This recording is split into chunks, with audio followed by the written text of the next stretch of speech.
Hi friends, ഞാൻ Deepanappan. Welcome to our channel. ചൂട് ഭയങ്കരമായിട്ട് നിൽക്കുകയാണല്ലേ, ഭയങ്കര ചൂടാണ്. പക്ഷേ നമുക്ക് കൃഷി ചെയ്യാതിരിക്കാൻ പറ്റത്തില്ല. അപ്പോൾ നമ്മുടെ ഈ ചൂടിനെ അതിജീവിച്ചുകൊണ്ട് നമുക്ക് കൃഷി ചെയ്യാം. അപ്പോൾ ഇപ്പോൾ നമുക്ക് ഏറ്റവും കൂടുതൽ കിട്ടുന്നത് കരിയിലയാണ്. എവിടെ നോക്കിയാലും കരിയില ഉണ്ടാകും. കൂടുതൽ മണ്ണ് ഒഴിവാക്കിക്കൊണ്ട് കരിയില കൂടുതൽ ഉപയോഗിച്ചുകൊണ്ട് നമുക്ക് കൃഷി ചെയ്യാം. അപ്പോൾ അതിൻ്റെ രീതികളാണ് നമ്മൾ നോക്കാൻ പോകുന്നത്. അപ്പോൾ ഏറ്റവും ചിലവ് ചുരുക്കിക്കൊണ്ട് മണ്ണും കുറച്ചുകൊണ്ട് നമുക്ക് കൃഷി ചെയ്യാൻ നോക്കാം. അപ്പോൾ വീഡിയോയിലേക്ക് കിടക്കുന്നതിന് മുമ്പ് നിങ്ങൾ ഇത് കൃഷി ഇഷ്ടപ്പെടുന്ന എല്ലാ കൂട്ടുകാർക്കും ഒന്ന് ഷെയർ ചെയ്യാനും നമ്മുടെ വീഡിയോ ആദ്യമായിട്ടാണ് കാണുന്നതെങ്കിൽ നമ്മുടെ ചാനൽ ഒന്ന് സബ്സ്ക്രൈബ് ചെയ്യാനും മറക്കണ്ട. അപ്പോൾ നമുക്ക് വീഡിയോയിലേക്ക് കിടക്കാം. ഓക്കെ, അപ്പോൾ നമുക്കിപ്പോൾ എല്ലാവർക്കും നിറയെ കരിയിലയുണ്ട്. ഞാനിതുപോലെ ചാക്കിനകത്ത് കരിയില സൂക്ഷിച്ച് വെച്ചിരിക്കുക കേട്ടോ. ഇതുപോലെ കരിയില നമ്മളൊന്ന് എടുത്ത് വെച്ച് കഴിഞ്ഞാൽ നമുക്ക് കൃഷിക്ക് ഉപയോഗിക്കാനായിട്ട് പറ്റും. കരിയില കമ്പോസ്റ്റ് ഉണ്ടാക്കുന്ന വീഡിയോ വേണമെന്നുണ്ടെങ്കിൽ നിങ്ങളൊന്ന് കമൻറ്റ് ചെയ്താൽ മതി, ഞാൻ അതിൻ്റെ വീഡിയോ ചെയ്യാം. അപ്പോൾ കരിയില കളയണ്ട, കത്തിച്ച് കളയണ്ട, നമുക്കിത് കൃഷിക്ക് ഉപയോഗിക്കാം. അപ്പോൾ ഇതാണ് നമ്മൾ ഇതുപയോഗിച്ചാണ് കൂടുതലും കരിയില ഉപയോഗിച്ചാണ് നമ്മളിന്ന് കൃഷി ചെയ്യാനായിട്ട് പോകുന്നത്. അപ്പോൾ ആദ്യം നമുക്ക് മണ്ണ് റെഡിയാക്കാം. കുറച്ച് മണ്ണ് വേണം, അപ്പോൾ അതിന് വേണ്ടി നമുക്ക് സെറ്റാക്കാം. അപ്പോൾ മണ്ണിന് ഞാനിവിടെ മണ്ണ് എടുത്തിട്ടുണ്ട്. അപ്പോൾ ഇത് നമ്മുടെ സാധാരണ മണ്ണാണ് കേട്ടോ, ഞങ്ങളുടെ ഇവിടുത്തെ മണ്ണാണ്. ഞങ്ങൾ ആലപ്പുഴയാണ്. ഇവിടുത്തെ മണ്ണ് ഈ ഒരു രീതിയിലാണ്. നിങ്ങളുടെ കയ്യിൽ ഏതാണോ മണ്ണുള്ളത് അതെടുക്കണം. ഇതിനകത്ത് ഇനി എന്തൊക്കെ ആഡ് ചെയ്യാൻ നോക്കാം. അപ്പോൾ നമുക്ക് മണ്ണ് റെഡിയാക്കുമ്പോൾ ആദ്യം വേണ്ടതെന്ന് പറയുന്നത് അതിനകത്ത് കുമ്മായം ആഡ് ചെയ്യുക എന്നുള്ളതാണ്. കാരണം മണ്ണിൻ്റെ pH കറക്റ്റ് ചെയ്യണം. എന്നാൽ മാത്രമേ ചെടികളുടെ വേര് നന്നായിട്ട് മണ്ണിൽ നിന്ന് വളങ്ങൾ വലിച്ചെടുക്കാനും ഒക്കെ കറക്റ്റ് ആവണമെന്നുണ്ടെങ്കിൽ pH കറക്റ്റ് ആവണം. അപ്പോൾ pH കറക്റ്റ് ചെയ്യാനായിട്ട് നമുക്ക് കുമ്മായം ഉപയോഗിക്കാം. അപ്പോൾ പച്ചക്കക്ക നല്ലതാണ്. നമ്മുടെ കയ്യിൽ വീട്ടിൽ മുട്ടത്തോടുണ്ടെങ്കിൽ അത് നല്ലതാണ്. അപ്പോൾ ഇതെല്ലാം ഇട്ട് കൊടുക്കണം. ഇപ്പോൾ ഞാനിവിടെ പച്ചക്കക്ക പൊടിയാണ് ഇടുന്നത്. ഇത് ഏകദേശം ഈ ഒരു അളവിൽ പച്ചക്കക്ക പൊടി ഒരു ചട്ടിക്ക് ഈ ഒരു അളവിൽ എന്നുള്ള രീതി വേണം. ഞാനിപ്പോൾ ഒരു 3 ചട്ടിക്കാണ് എടുത്തിരിക്കുന്നത്. അപ്പോൾ ആ രീതിയിൽ അതിട്ട് കൊടുത്തിട്ട് നന്നായിട്ട് ഇളക്കി കൊടുക്കണം. ഇത് പച്ചക്കൊക്കെ ആകുമ്പോൾ നമുക്ക് ഡയറക്റ്റ് ഇട്ട് കൊടുക്കാം. അല്ലെങ്കിൽ 15 ദിവസം മുമ്പ് ഇത് വെയിറ്റ് ചെയ്യണം. 15 ദിവസം ചെടി നടുന്നതിന് 15 ദിവസം മുമ്പാണ് ഇത് ചെയ്യേണ്ടത്. പച്ചക്കൊക്കെ ആണെങ്കിൽ നമുക്ക് ഡയറക്റ്റ് ഇത് ഇട്ട് കൊടുക്കാം. അപ്പോൾ ഈ കക്കാപ്പൊടിയൊക്കെ ഇട്ട് കൊടുക്കുമ്പോൾ നമ്മുടെ മണ്ണൊന്ന് നനഞ്ഞിരിക്കണം എന്നുണ്ട് കേട്ടോ. ഉണങ്ങിയ മണ്ണിനകത്തേക്ക് ഇടരുത്, അതിട്ട് കൊടുക്കുക. പിന്നെ നമുക്ക് ഇട്ട് കൊടുക്കേണ്ടത് എല്ലുപൊടി വേണം, വേപ്പ് പിണ്ണാക്ക് വേണം, അതുപോലുള്ള വളങ്ങളെല്ലാം വേണം. അപ്പോൾ ഈ വളങ്ങൾ ഇടുമ്പോൾ നമ്മൾ ശ്രദ്ധിക്കേണ്ടത് പച്ചമുളക്, തക്കാളി അതുപോലുള്ള പച്ചക്കറികളാണെങ്കിൽ അതൊരു 6 മാസമെങ്കിലും നിൽക്കുന്നതാണ്. അപ്പോൾ അതിനുവേണ്ടി നമ്മൾ എല്ലുപൊടിയൊക്കെ ഇട്ട് കൊടുക്കുമ്പോൾ 10-200 ഗ്രാമെങ്കിലും ഇട്ട് കൊടുക്കണം. അപ്പോൾ ഞാൻ ഇട്ട് കൊടുക്കുന്നതെന്ന് പറയുന്നത് നമ്മുടെ സ്വന്തം കൂട്ടുവളമാണ്. അപ്പോൾ കൂട്ടുവളത്തിൽ നമ്മളുടെ ഈ സാധനങ്ങളെല്ലാം ഉണ്ടാവും. സെപ്പറേറ്റ് ഇടണമെന്നില്ല.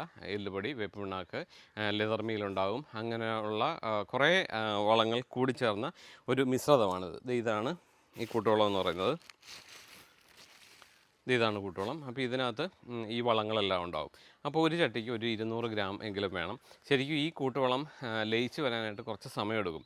അതായത് ചെടിയൊക്കെ ഒന്ന് വളർന്ന് വരുന്ന സമയത്ത് മാത്രമേ ഇതാകത്തുള്ളൂ. അപ്പോൾ അതുകൊണ്ട് നമ്മൾ ചാണകപ്പൊടി ഇട്ട് കൊടുക്കണം. ചാണകപ്പൊടി ആകുമ്പോൾ പെട്ടെന്ന് നമ്മുടെ മണ്ണിൽ അത് അലിഞ്ഞ് കൂടുതൽ വളം വലിച്ചെടുക്കാനായിട്ട് ചെടി വളരാനും ഒക്കെ ആയിട്ട് വളരുന്ന സമയത്തെല്ലാം നമുക്ക് ചാണകപ്പൊടി ഉപകാരപ്പെടും.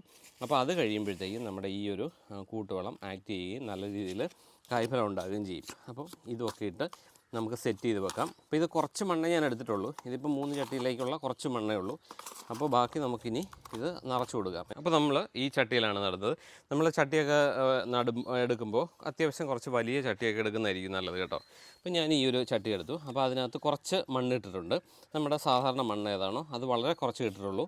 എന്നിട്ട് അതിനകത്തേക്ക് നമുക്ക് കരിയില നമുക്കിട്ട് കൊടുക്കാം. ഈ കരിയില എന്ന് പറഞ്ഞാൽ നമ്മുടെ കയ്യിലുള്ള ഏത് കരിയിലയും നമുക്ക് ഉപയോഗിക്കാം.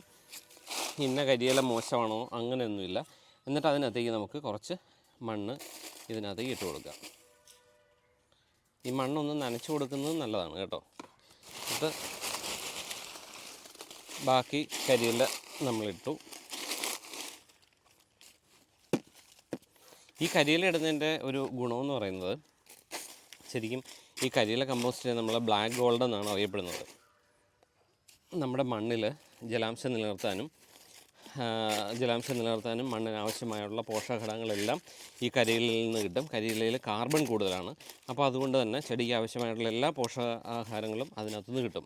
അപ്പോൾ അതുകൊണ്ട് നമുക്കിപ്പോൾ കരിയില ഉള്ളപ്പോൾ ആ കരിയില ഇട്ട് തന്നെ നമുക്ക് ഇത് കൃഷി ചെയ്യാനായിട്ട് പറ്റും. ഇത് മാക്സിമം നിറച്ച് നമ്മളിടണം. കാരണം ഇത് കുറച്ച് കഴിയുമ്പോഴത്തേക്ക് ഇത് താന്നു പോകും. അപ്പോൾ അതുകൊണ്ട് നമ്മൾ മാക്സിമം ഇത് ടൈറ്റ് ചെയ്ത് വേണം വെക്കാനായിട്ട്.